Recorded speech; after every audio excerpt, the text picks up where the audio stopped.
Hey everybody, happy Fluid Fridays. I haven't done a Fluid Fridays for a while now, so I thought it would be really fun to show you how we do these coaster sets here in the studio. And these are done on regular ceramic bath tiles that we get in the hardware store. And after they are done, we coat them with a couple of coats of epoxy resin, two-part epoxy resin, and it makes them all shiny and lustery. And these are the finished product. These actually don't have the backings on quite yet, these sets, but when they're done, we put a cork backing on them so they don't shift around and scratch the table surface. But these are really fun to do, and I thought I would show you how we do them in today's Fluid Fridays. The tiles just take the paint really beautifully, and everything goes on pretty easy and nice, and of course it sits on top instead of absorbing into the surface like it would on a canvas. So a lot of times we've done larger tiles and they can go into float frames when they're done. So to start out with, I've been using these just plain white tiles, ceramic bath tiles. They're the 4x4 inch, and I get just the big box of them. And the big box, I think it comes in a box of 100 maybe tiles, and they have these little spacers on them that you have to remove before you start, and this is to prevent them from getting scratched and broken when they're in the box. So you just want to make sure that you get all of those off. And when I pour, I make enough to pour for a set of 4, and that's how I do it. So it's kind of a cohesive set when I go ahead and sell them. So you can pour each individual. You can do one, each tile completely separate, a different color or a separate pour. I just like the cohesive set of 4 kind of working in a series and do one pour on all 4. And they still come out each looking completely different, but they have the same color scheme and the same pour style. So they're related, but yet still each one is still one of a kind. So it really makes a unique, fun set to sell. Fun set when you're done. After I remove the spacers, I take some isopropyl alcohol and just a paper towel and clean off both the top and the sides, and I'm just removing maybe any oils from my fingers or anything else that might be on there, any dust or residue from inside the box. And this just gets them nice and clean, so it's a nice clean surface to pour on. So I use my little basin here to help keep all the paint inside the little mess, kind of controlled mess here. And I use these. I really love to recycle and reuse. So I have these yogurt cups that I use for the tiles to stand on. They're pretty much the perfect size to stand these little 4x4 tiles on. And I just save them and use them for both stands for both when they're being painted and also for when they have the coat of resin added to them afterwards. So I place them all on the tile close together. I know that they're level and they're not touching because I don't want them to touch. I want the sides to get covered as well, but I do have them close together for my pour, and also so I know they're laying nice and flat and level. Okay, so I have my paints poured here, and today I am mostly using the Liquitex Basics and some Holbein paints. And the metallics that I like to use a lot of times are golden. This is a golden heavy body iridescent gold bright. And I like that. In the metallics, if I'm using acrylic paint for the metallic effect, then I usually tend towards the goldens. whether it's the bronze or the silver or the gold. Those are the ones I tend to like, are goldens right now. And I know there's a lot of recipes out there for the pours right now. This is just my personal favorite right now, my personal favorite recipe to use for the coasters, for the tiles, for pouring on ceramic tile. This is just what I found works really well. So this is just acrylic paint, and I have probably enough for more than one set of coasters. But I usually have like a box of 100. So if I have paint left over for another pour, then I'll just go ahead and do another set of coasters. My flow-trill ratio right now is probably about, and I don't measure this out, but probably about 2-to-1 ratio on the flow-trill. And flow-trill is the kind of extending pouring medium that I like to use. I've tried a lot of different mediums. I've tried several pouring mediums, and right now for the tiles, at least for these coasters, the flow-trill works really well, and I enjoy it. And I get that at the hardware store. You can also order it on Amazon, I'm pretty sure. And I'll put a link. I'll put everything, including all the colors that I used, on the blog today. I'll put a post of all the colors, so in case you like those colors, you can see exactly what I used. So about 2-to-1 ratio on the flow-trill. I do eyeball everything. I don't weigh it. I have found that I'm liking it a little bit thicker than I used to for the pours. And after the flow-trill, I also been using some PVA glue, and this is just it's PVA, it's archival, and I put about a half a teaspoon of the PVA glue into each cup, and that's about the right amount of glue for this amount of paint. There's not more than 2 tablespoons of paint in each cup. So, and I'm going to mix that up.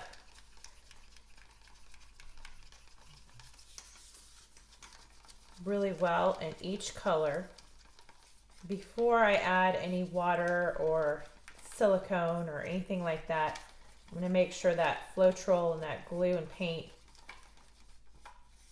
is really mixed well for each color. And then of course, different paint brands, some are thicker, some are thinner, so that kind of gives me an idea of how much water I'm going to need for these, and also kind of give me an idea of the colors. And some of these we mix our own color, so a lot of times it's not straight from the tube. A lot of times we'll alter these colors, make them lighter, darker, kind of make our own concoction. So I might play around with a couple of these and just make them a little bit darker. I really like a really dark blue. Okay, so I like that Holbein blue. It was a little bit bright. So I also wanted a little bit of a darker tone for my darkest blue, but I didn't want black. So I also made a batch of the Holbein with, this has got a mix in it. It's got some black and some different colors just to make a little bit darker hue of the blue. So we'll see how that comes out. And I've added a few drops of water to each color, and I don't add quite as much water as I used to, but I definitely, if you can see it being stirred around there on your stir stick, if you can see it like a batter, then it's a little bit too thick. So I don't want it runny like water though either, and have all the color running off my tiles. So there's a happy medium in there somewhere, and you kind of just have to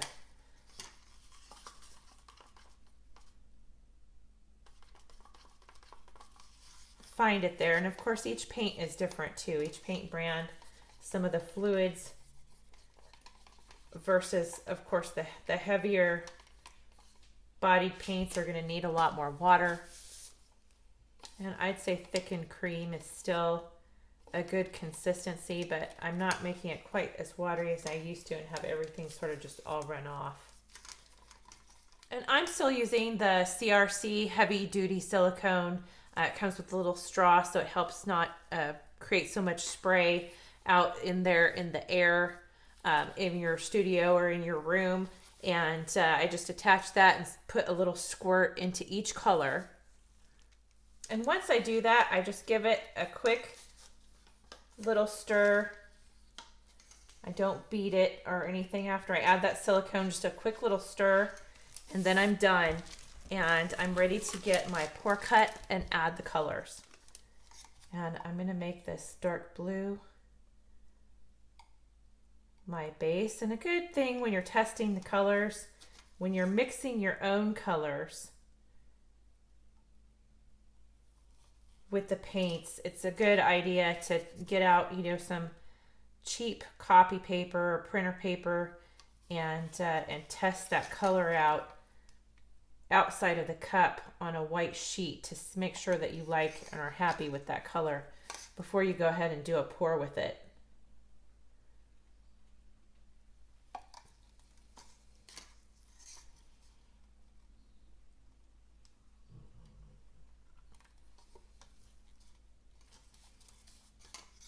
Go ahead and add a little bit of that gold.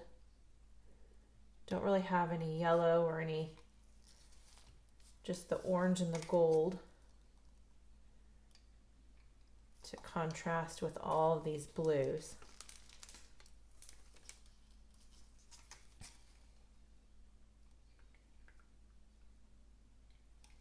I'm not going to add a lot of this dark. I just want a little bit. It will overwhelm everything in the cup. So I just want just barely a little bit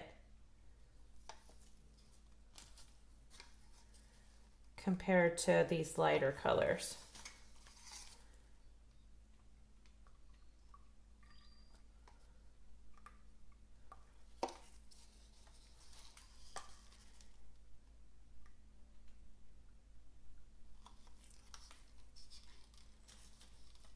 And I'm going to let this be the same pour for all 4 tiles. If I wanted to do a separate pour for each tile, I could, using a different balance mix of these colors or completely separate colors, or add a different color in. That's kind of fun too, to have all the same colors and have just one alternate color on each coaster. That's fun too.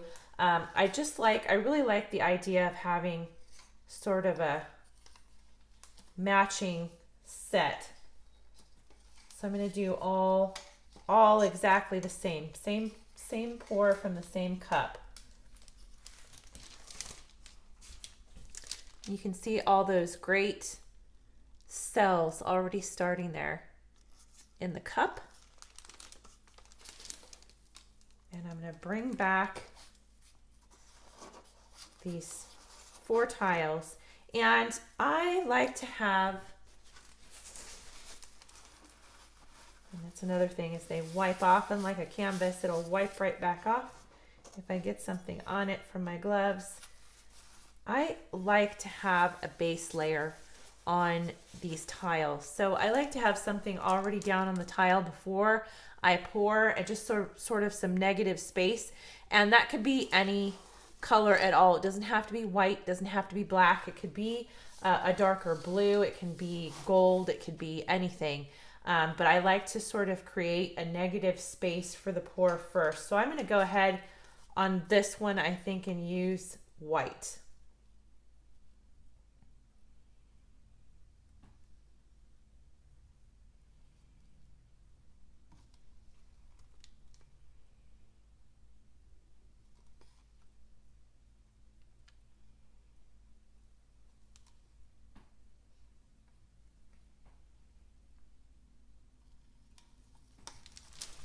And I'm just going to start out with that. I can add some more white after I add the pour, but I'm just going to start out with that. I'm going to go ahead and just do a straight pour on these.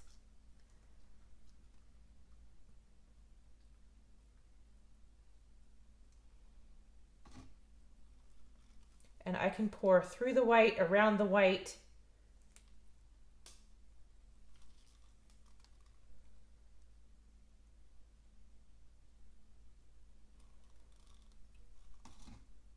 And I don't have to use all the color.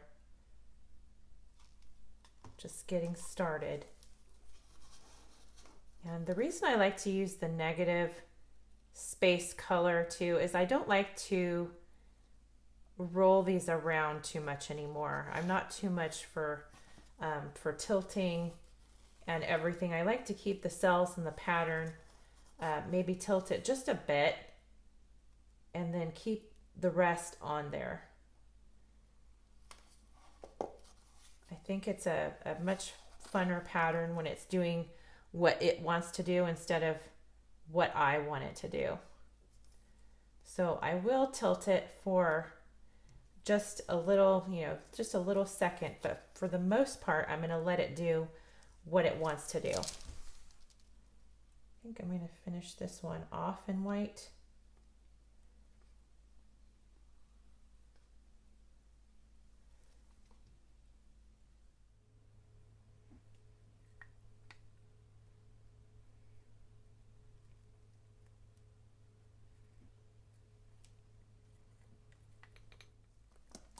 And that's the fun thing about these tiles, is the paint is sort of sitting just right on top, and it's kind of easier to manage to me.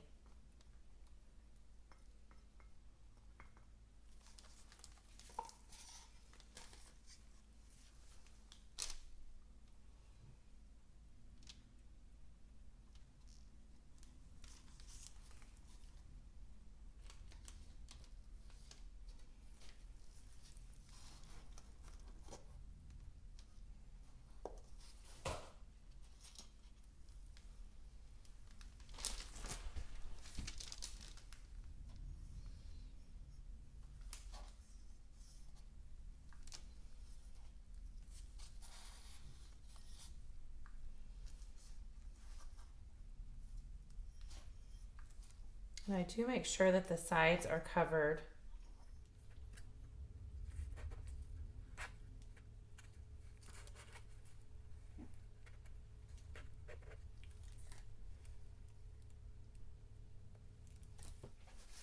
Okay, so I kind of just let them do their own thing for a minute, and then I go ahead and take my torch and see if any more cells are going to come out and get rid of all the air bubbles.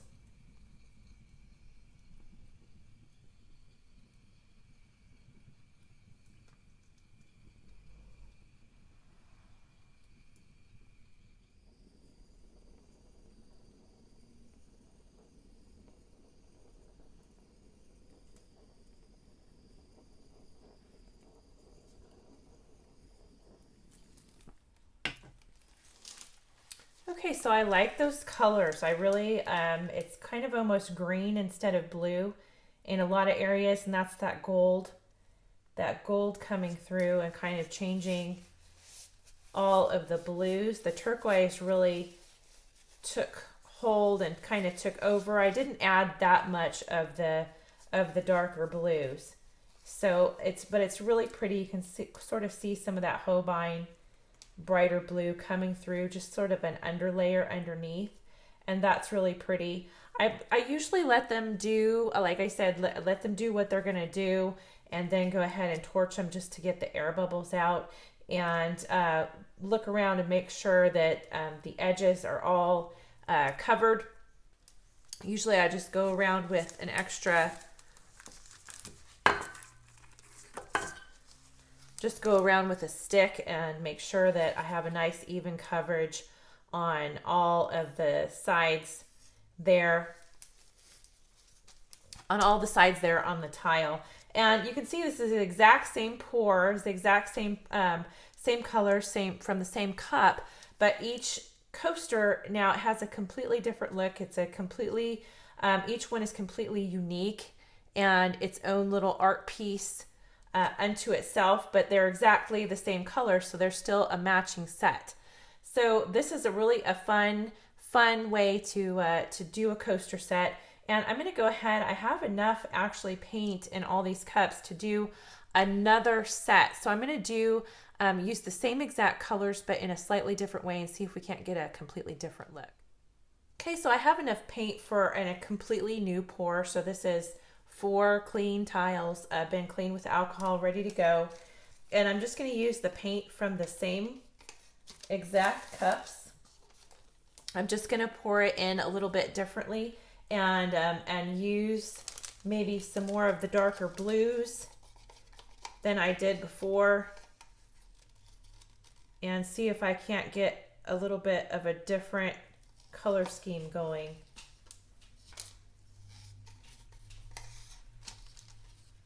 Than the first one.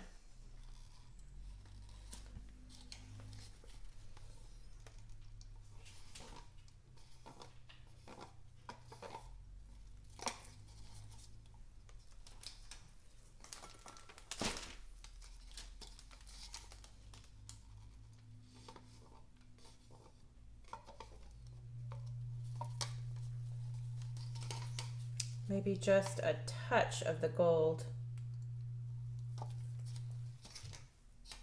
and a touch of the orange.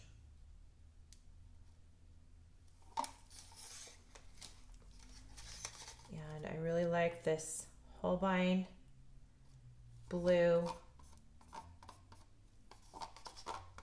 So I'll use all of that.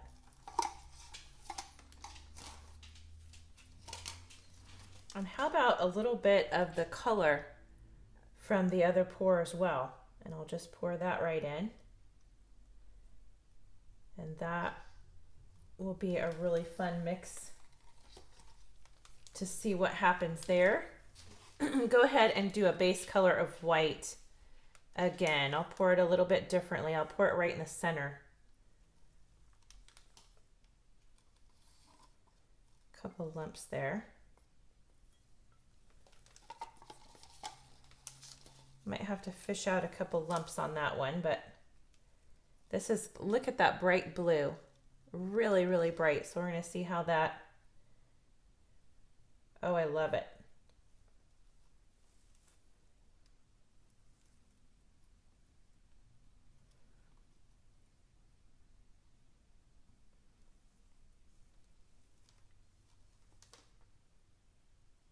Pour this one right in the center.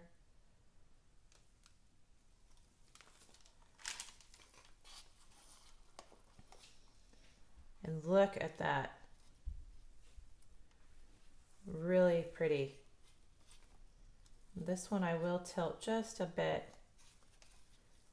to keep some of that blue on.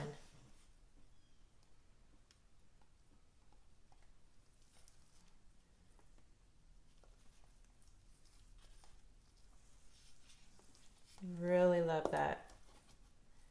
And some of them have more blue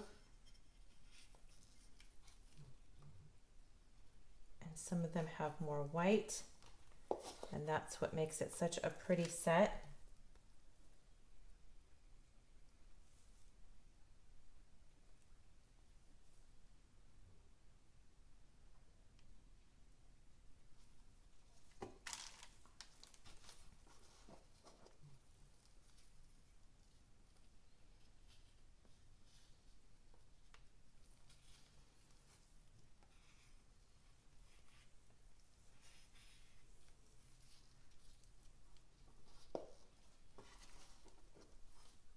And it's just amazing that these are the exact same colors as the other pour. And just completely different look.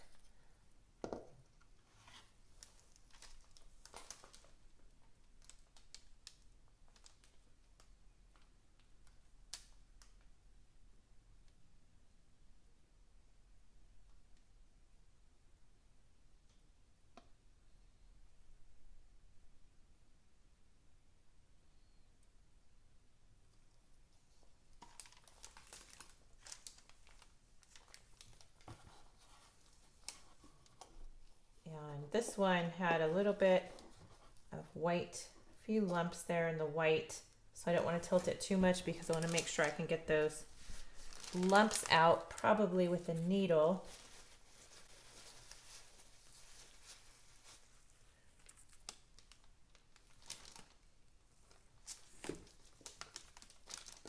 Or maybe a stick.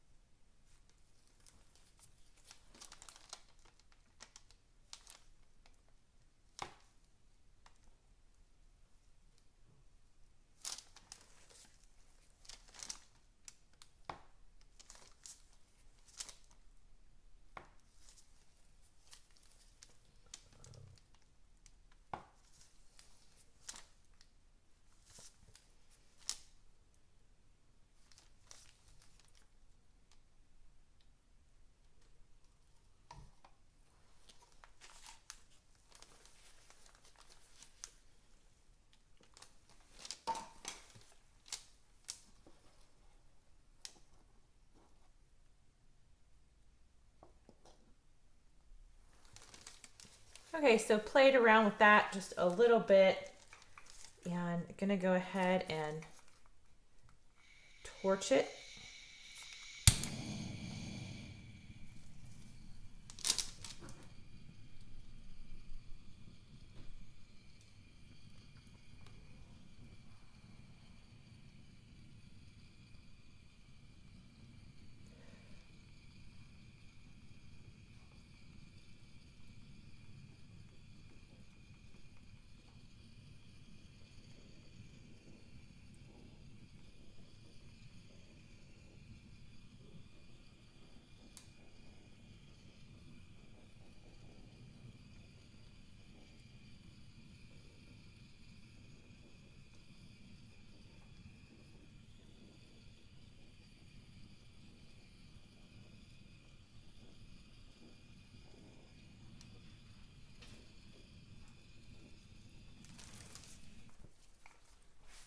Okay, usually I don't get very much more cell action when I torch with this recipe, but I did get a few more in here in the white.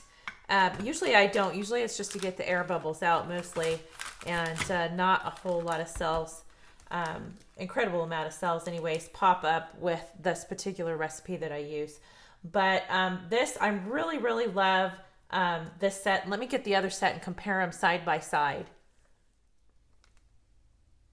So here are the two sets, and I'll go ahead and scroll over with my camera, scan over them so you can see both the close-ups of both pores too. But this is the exact same. I used the exact same colors. I didn't leave out any colors. In the second pour that I used in the first pour, I used the exact same colors. And I just used a different ratio of darks and lights, and completely separate pours. So it's just really fun. It's really fun to see that you can use the exact same colors over and over again and get a different and unique look each time, not just in how your pour is poured, but in the actual colors itself. And that's really, it's really exciting that you can use these colors the exact same way, except for how you pour them in the cup and how much of your dominant colors that you're pouring in. So on this one, I poured more of the Holbein blue, and also more of that sort of deep dark blue that I concocted myself, mixing several of the colors that actually were in this pour. I didn't use any colors that weren't in this pour except for that Americana black. I did add a few drops of Americana black, but really then I added some of the other colors that were in the pour as well, and made this sort of deep sort of phthalo blue here, and really like that. It almost comes out in the pour as it's close to black, but not. It's still that deep blue, and I really like that sharp contrast with the white. You can't see barely the orange or the gold almost at all in these, but they are there. If you look really closely, you can see just a little bit in the undertones. On this pour over here, you can really see the gold and the orange a lot more. In fact, they almost made green in some areas, and actually quite a few areas that gold mixed with the blue and created a green color. And I used about the same amount of white on both of them, both as the negative space and in the pour. But it's that dominance of how much blue I added and how much green and gold that I added that really created the differences here in the pours. So it's just kind of fun to experiment with and play around with using the same colors. How many different scenarios can you create using those exact same paints and exact same colors? So these I'm going to leave out for a few days to dry. Right now I'm going to pretty much babysit them a little bit and make sure that all of the sides are even and that I don't see any air bubbles, which I see one right there that I need to take care of. So I'll babysit them for, a couple hours here, and then go ahead and let them set them completely aside and let them dry for a few days. And then I go ahead and add usually 2 coats of epoxy, 2-part epoxy resin to them, and really build up that really glass-like finish. And really build up that glass-like finish on them. And you can see how pretty it just makes everything really pop and stand out. And it just brings all of your colors. That 2-part resin really brings all those colors out, and just looks like that really that really beautiful glass-like finish on the coasters. And then go ahead and add a sheet of cork back on the bottom so they don't slip and slide around on the table. And you can frame these. You can get float frames for these. And like I said, we have done bigger tiles here in the studio and got float frames for them as a one-of-a-kind unique painting. They don't have to be coasters.